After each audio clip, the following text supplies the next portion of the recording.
Muy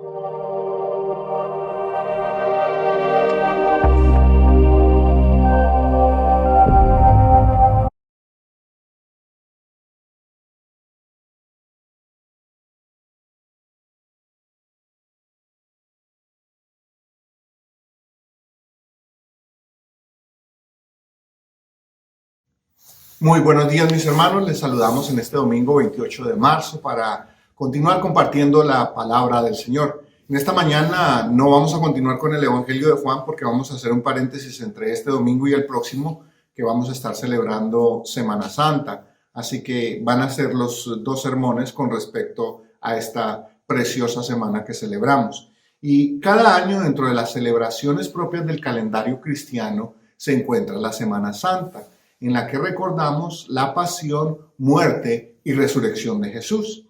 Este es un evento central de nuestra fe y se da inicio con el Domingo de Palmas o el Domingo de Ramos, como tradicionalmente lo conocemos, y en él recordamos esa entrada triunfal de Jesús en Jerusalén. Los evangelios hacen un recuento de aquel día en el que la gente reunida en Jerusalén se agolpó para darle la bienvenida al que consideraban en ese momento su Mesías. Unos 3 días fue todo lo que duró aquella alegría, ya que rápidamente se convirtió en un rechazo total. Podríamos con esto notar con qué facilidad la fama de este mundo se gana y se pierde. Fueron días intensos para todo el mundo en Jerusalén, los líderes tramando un complot para eliminar a Jesús, un discípulo que lo traicionaría por 30 monedas de plata y como si eso ya no fuera suficiente lo entregaría con un beso. Pedro, el apóstol mayor, negaría a su maestro 3 veces antes de que el gallo cantara, y para culminar todo este drama de esta semana, los demás discípulos huirían atemorizados desde el momento en que arrestaron a Jesús.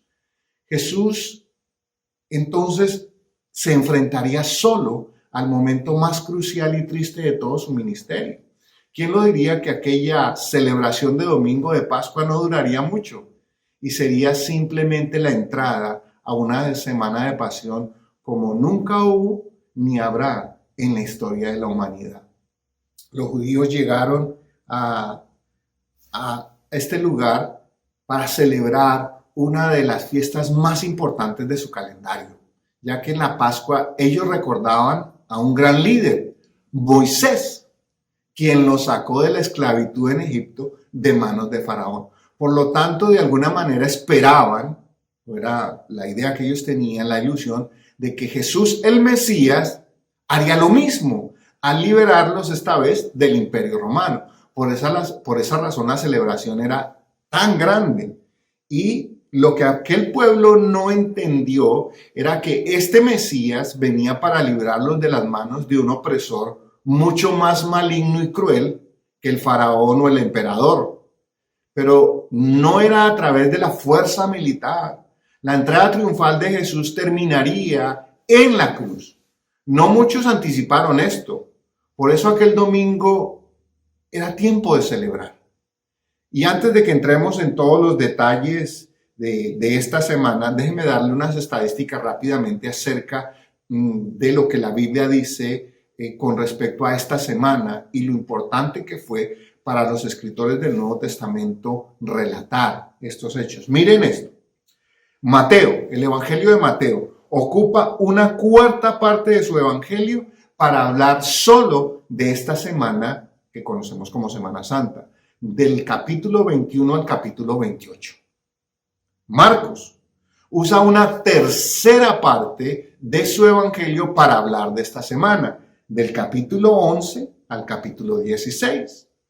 Lucas usa una 1/5 parte de su evangelio, capítulo 19 a partir del verso 28 hasta el capítulo 24.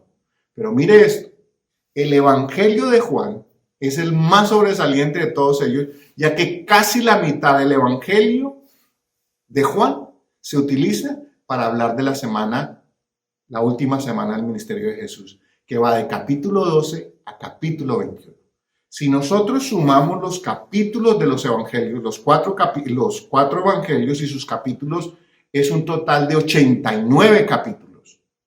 Pero los evangelistas usan de estos 89, 27 capítulos y medio para hablar solo de la última semana final de Jesús en su ministerio. Esto es casi la tercera parte de todo el evangelio combinado.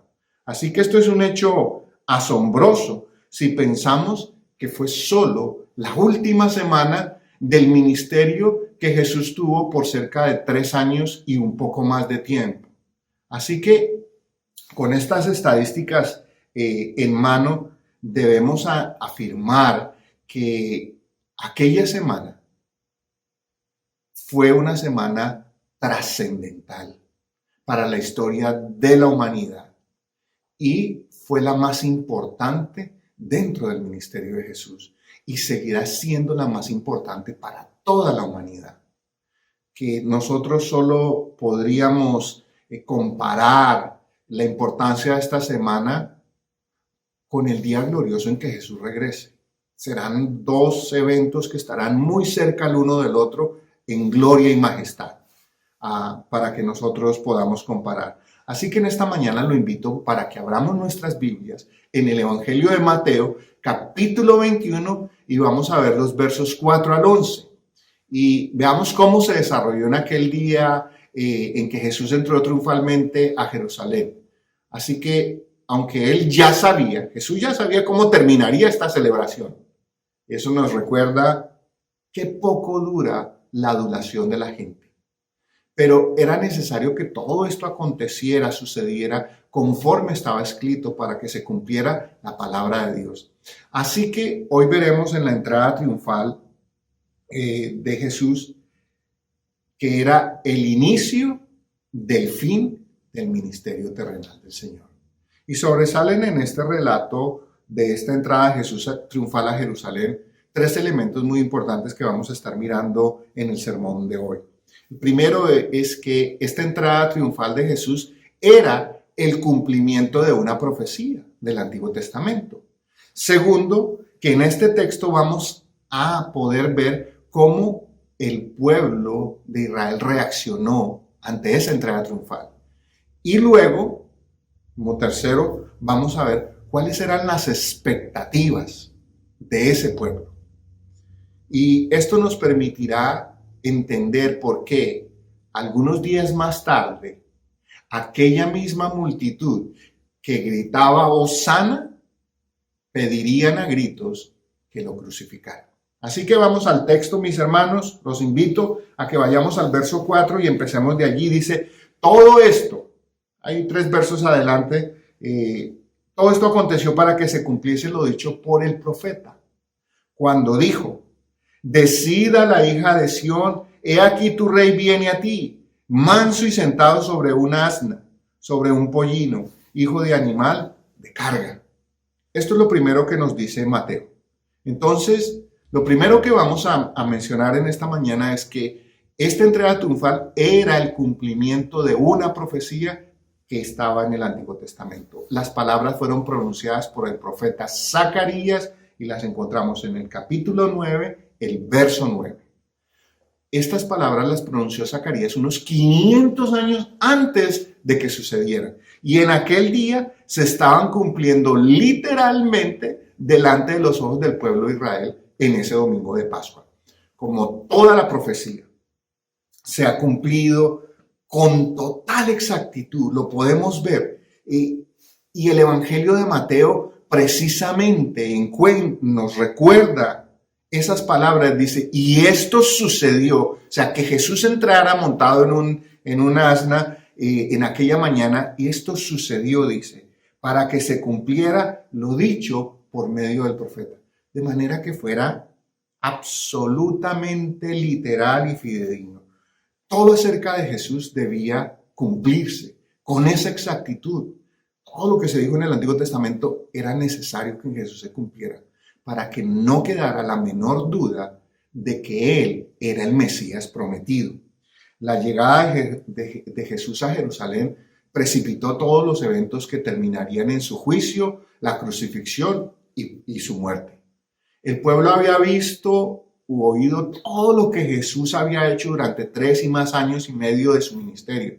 Por lo tanto, estaban casi, y utilizo esa palabra de manera deliberada, casi convencidos de que Él era el Mesías. Ese Mesías prometido que los libraría de la opresión del Imperio Romano, otorgándole la libertad política y la prosperidad económica que ellos tanto habían soñado. Lo que no entendieron era que su misión era traer reconciliación, perdón de pecados y bienestar espiritual para con Dios. En realidad, esa era la profecía que Jesús venía a cumplir. Solo que el pueblo de Israel no entendió lo que aquella profecía les anunciaba. De igual manera, nosotros podríamos correr el mismo peligro de malinterpretar la revelación de Dios. Por eso es que tenemos la responsabilidad de estudiarla y así podremos entender la palabra de Dios de manera correcta. Porque de lo contrario, nos vamos a llenar primero, por un lado, de falsas expectativas y terminarán, ¿qué? Alejándonos de Dios. Vale la pena mencionar que a diferencia de aquel pueblo, que en su mayoría no tenían acceso a las Sagradas Escrituras, y estos solo podían confiar en ¿qué? En la versión o la interpretación que los religiosos les daban. Por eso era que no entendían de qué se trataba realmente. La mayoría del pueblo no entendía esta profecía. Y en ese caso fue interpretada errónea. Ya que la liberación de la que hablaba la Escritura y habla es espiritual, no física. Nosotros, en cambio, a diferencia de aquel pueblo, nosotros sí tenemos acceso a las Sagradas Escrituras y además contamos con el Espíritu Santo para que nos revele la verdad de Dios. Así que en realidad, seamos honestos, mis hermanos y mis amigos que me escuchan, nos acompañan en esta mañana, si nos engañan es porque no leemos la palabra de Dios y tampoco comprendemos lo que en ella Dios nos quiere revelar. Cada profecía de la palabra de Dios debe ser interpretada correctamente para que no nos engañen, para que no nos llenemos de falsas expectativas o incluso falsos temores, como le sucedió a Israel. La entrada de Jesús en nuestra vida será triunfal si creemos en su palabra y sobre todo que ésta se cumplirá hasta la última línea, o como dicen las Escrituras, hasta la última iota, que era la letra más pequeña del alfabeto griego, tal como fue escrito por los profetas. Así que era necesario que se cumpliera esta profecía. El verso 6 continúa diciendo: entonces fueron los discípulos e hicieron tal como Jesús les había mandado, y trajeron la asna y el pollino, pusieron sobre ellos sus mantos y Jesús se sentó encima.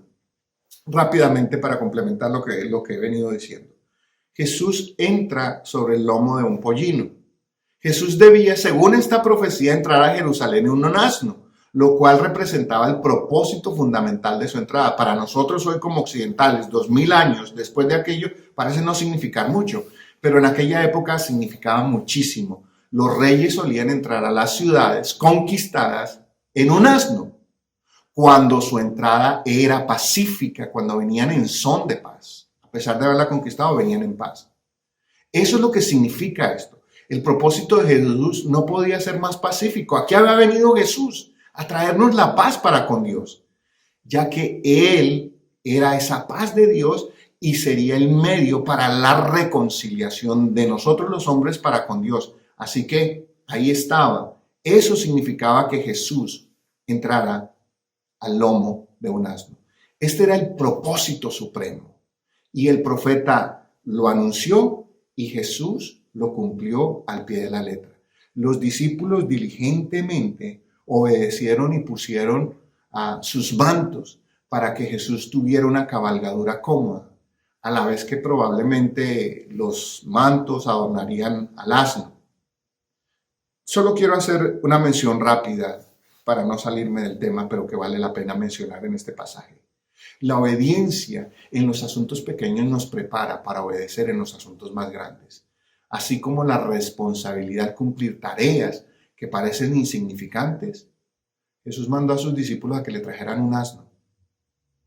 Parece una tarea insignificante, pero nada, mi hermano, nada es insignificante en el reino de Dios, por pequeño que nos parezca. Esto más bien nos pondrá en una posición de recibir un encargo mayor, de asumir mayor capacidad y responsabilidad. Y eso será un don bien preciado para nosotros. Aquellos discípulos anónimos, porque no sabemos cuáles de los discípulos fueron, cumplieron la misión asignada, por muy insignificante que pareciera. Bien haríamos nosotros en imitar esa obediencia, ya que cualquier trabajo encomendado, por pequeño que parezca, así sea traer un asno, apresurará la entrada triunfal y definitiva de Cristo en nuestros corazones. Y esto es lo que tanto necesitamos, para que la entrada triunfal de Jesús sea verdaderamente ese triunfo. Debe empezar ¿con qué? Con obediencia y sometimiento de nuestro corazón a su señorío. De otra manera, unos días más tarde, estaremos decepcionados. Mire lo que dice el texto. La mayoría de la multitud tendió sus mantos en el camino. Verso 8, perdón. La mayoría de la multitud tendió sus mantos en el camino. Otros cortaban ramas de árboles y los tendían por el camino. Y las multitudes que iban delante de él y las que iban detrás gritaban diciendo, preste atención a lo que gritaba esta gente, Hosana al Hijo de David. Bendito el que viene en el nombre del Señor. Hosana en las alturas. Este era el grito de exclamación de la gente. Así que, ¿cuál fue la reacción del pueblo? En aquella época, especial en el calendario judío, como ya les mencioné, se celebraba la Pascua.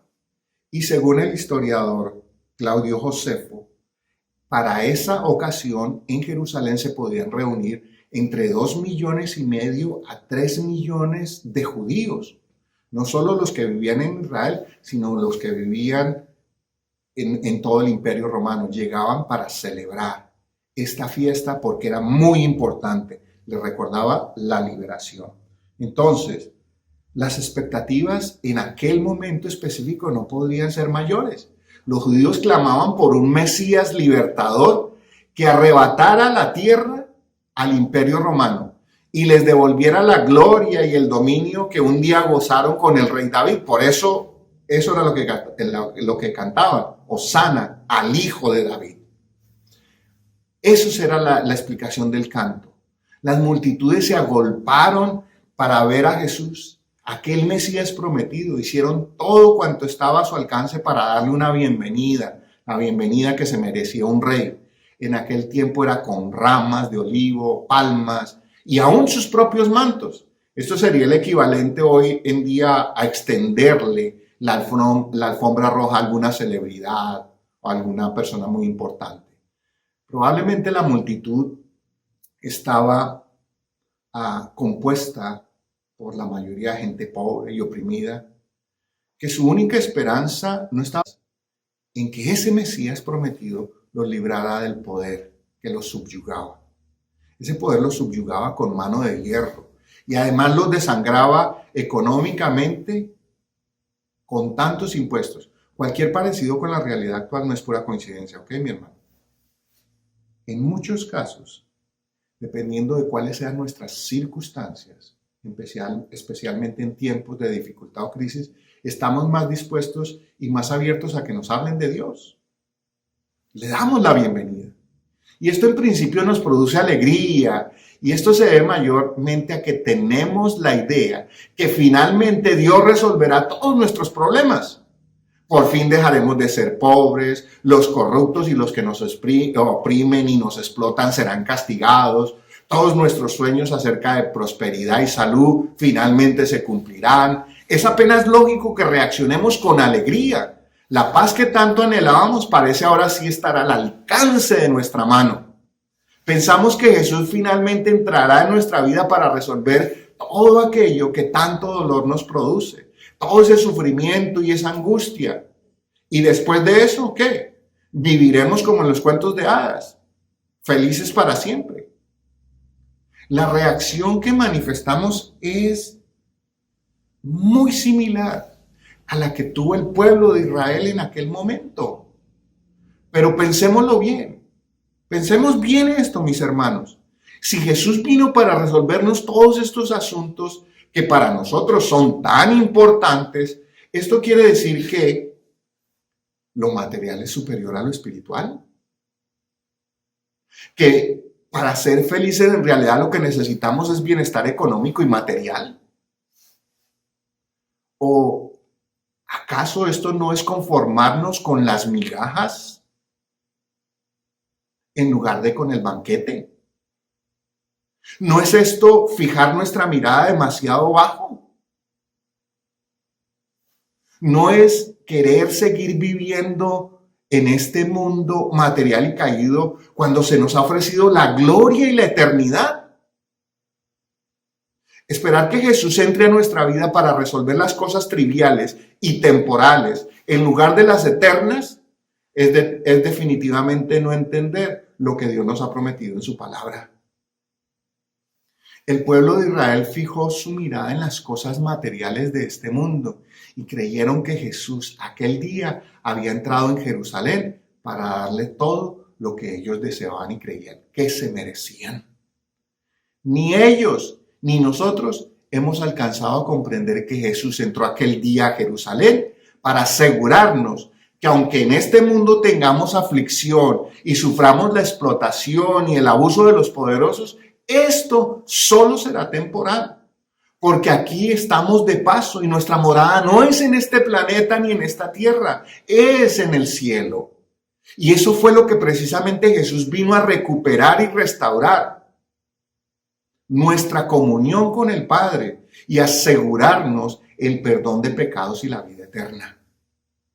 Ante tal bendición, entonces nosotros sí tenemos razón para celebrar. No solo que Jesús un día entró en Jerusalén para cumplir lo que estaba escrito en la palabra por medio del profeta, sino porque un día, y cada uno de nosotros sabemos cuándo fue ese día, entró triunfante en nuestra vida. Déjeme hacerle una pregunta en esta mañana. ¿Cuál es tu reacción hoy al saber que Jesús entró en Jerusalén y que quiere entrar en tu vida? ¿Quiere entrar en tu corazón? Con la llegada de Jesús a tu vida, ¿celebrarás solamente unos días, como hizo aquella gente? ¿O celebrarás por toda la eternidad? Tu reacción ante la llegada de Jesús a tu vida reflejará cuáles son tus expectativas acerca de Jesús y el por qué te alegras con su llegada a tu vida. Verso 10. Cuando él entró en Jerusalén, toda la ciudad se agitó y decían: ¿quién es este? Y las multitudes contestaban: este es el profeta Jesús de Nazaret de Galilea. Así que, no solo cómo reaccionó el pueblo, ahora veamos cuáles eran las expectativas de ese pueblo. La fama de Jesús ya era notoria en todo Israel. Sin embargo, allí había muchos que venían del exterior, como ya les mencioné, y no lo conocían, no sabían. En Israel ya era bien conocido, pero ellos, los que venían del extranjero, no. Y se produjo una conmoción porque muchos preguntaban: bueno, ¿y este quién es? Este hombre, ¿por qué está causando tanto revuelo entre nosotros? La mayoría del pueblo estaban muy contentos. Otra vez repito, ellos estaban convencidos de que sus problemas serían resueltos en breve. Eso era lo que ellos creían y esperaban del Mesías. Mis problemas económicos, mi salud, mi situación financiera y todo esto se me va a resolver ya. Ahorita en esta semana Jesús es rey y se nos resuelven todos los asuntos. Pero también había algunos que estaban preocupados y no muy contentos con la entrada de Jesús. Y entre los que no estaban muy contentos con la entrada de Jesús y la conmoción que causó esta situación, se encontraba precisamente la clase religiosa y los dirigentes políticos de aquella época. ¿Por qué? Porque estos sí gozaban de cierta comodidad otorgada por el Imperio Romano. Entre ellos estaban los saduceos y algunos fariseos. Y esos rumores de un Mesías, de un descendiente del rey David, no serían muy bienvenidos ante el Imperio Romano, ya que ponía en peligro la condición de estos. Siempre hay alguien que no necesita a Jesús ni quiere a Jesús porque esa presencia le pone en riesgo su condición económica. Así que por esa razón decidieron armar un complot para librarse de este Mesías, que ponía en peligro ese bienestar material y económico que tanto ellos habían cuidado.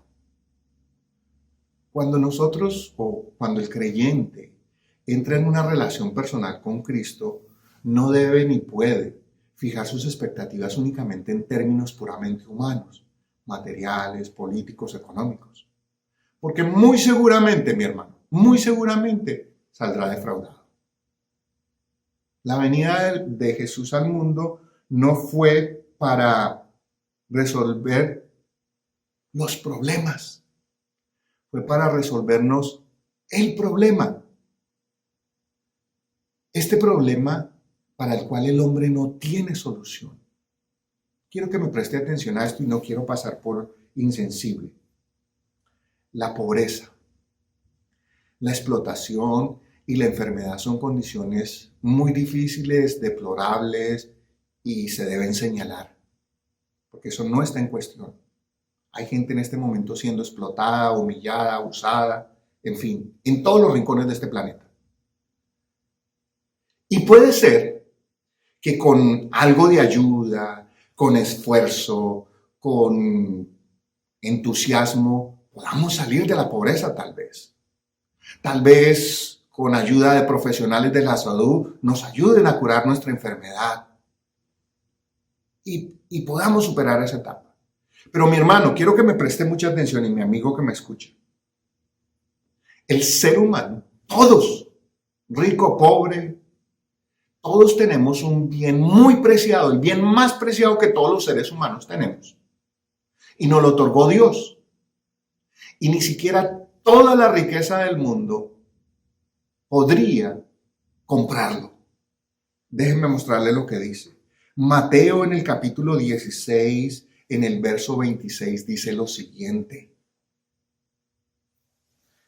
¿Por qué? ¿Por qué? ¿Qué aprovechará el hombre si ganare todo el mundo y perdiere su alma? ¿O qué recompensa dará el hombre por su alma? Ese es precisamente el bien más preciado que Jesús vino a rescatar, para que no lo perdiéramos para siempre. La riqueza o la pobreza lo vamos a perder, porque todo eso es temporal. Son las famosas añadiduras de que Jesús nos habla. Aquella multitud que aclamaba a Jesús había puesto sus anhelos y mirada demasiado abajo. Nosotros estamos mirando ser lacayos cuando hemos sido invitados a ser príncipes. ¿Por qué? Se habían fijado abajo. El Mesías prometido, pensaban que los libraría de la opresión romana. Eso es mirar muy abajo, mi hermano. Mirar que Jesús le resolvería las dificultades políticas y financieras, incluso la de la salud. Eso es mirar muy abajo. Nosotros también, cuando ponemos nuestra mirada en las cosas materiales o en los políticos o en los líderes o en los religiosos, estamos mirando muy abajo. Isaías dice que maldito el hombre que confía en el hombre. Cuando nosotros ponemos la mirada en las cosas materiales, en las cosas que se ven, estamos mirando muy abajo y terminaremos decepcionados. El pueblo se decepcionó porque este Mesías, ¿qué? No llenó sus expectativas. ¿Cuáles eran las expectativas? Liberación y prosperidad y salud. Es por eso por lo que en menos de una semana Jesús perdió toda su popularidad. Y ahora sus seguidores eran sus acusadores. Su propio discípulo, Judas, lo traicionó. Lo traicionó. El pueblo que tanto se había alegrado con su llegada, días más tarde, ¿qué?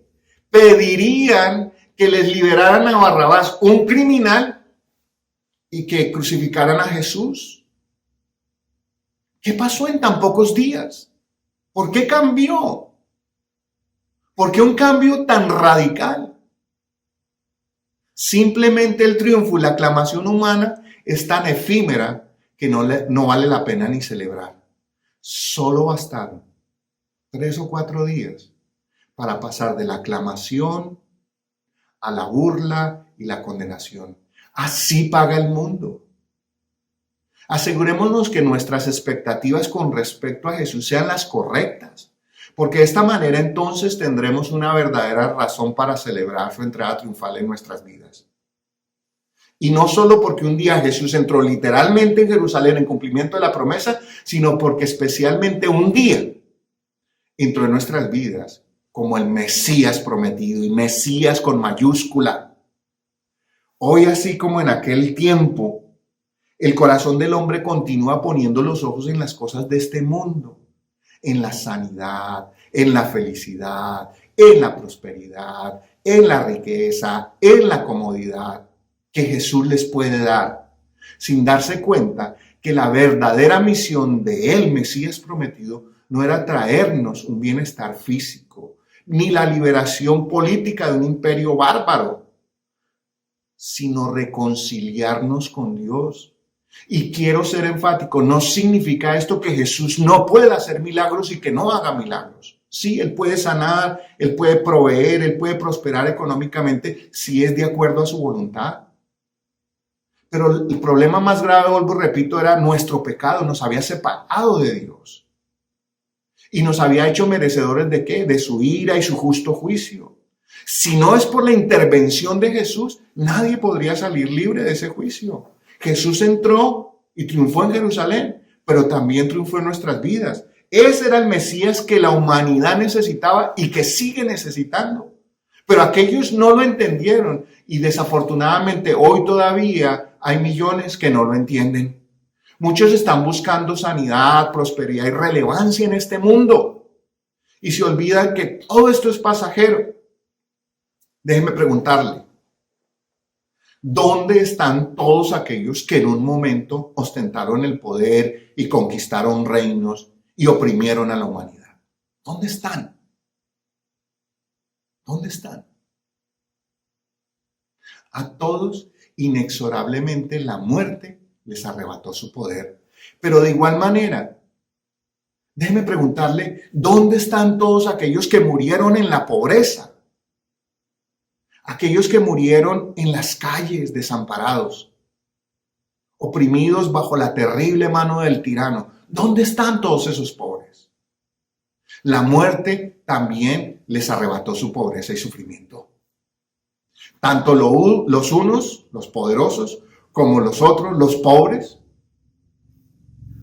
habrán enfrentado en su momento a Dios cara a cara. La única diferencia, tanto para los unos como para los otros, será si un día, mientras tuvieron la oportunidad, en medio de su pecado y en su vida, se arrepintieron. Y Jesús entró triunfante en sus corazones. Porque precisamente a eso fue que vino Jesús al mundo. Para conquistar con amor el único bien, óigame bien mi hermano y mi amigo que me escuchan en esta mañana, el único bien que Dios jamás se atreverá a arrebatar por la fuerza. ¿Sabe cuál es ese bien? Que Él nunca arrebatará, tendremos que entregárselo nosotros, nuestro corazón. Creo que la pregunta pertinente hoy es, ¿ha entrado Jesús triunfalmente en tu vida? ¿Con qué propósito lo has invitado a entrar? ¿Quieres que te resuelva los problemas o el problema?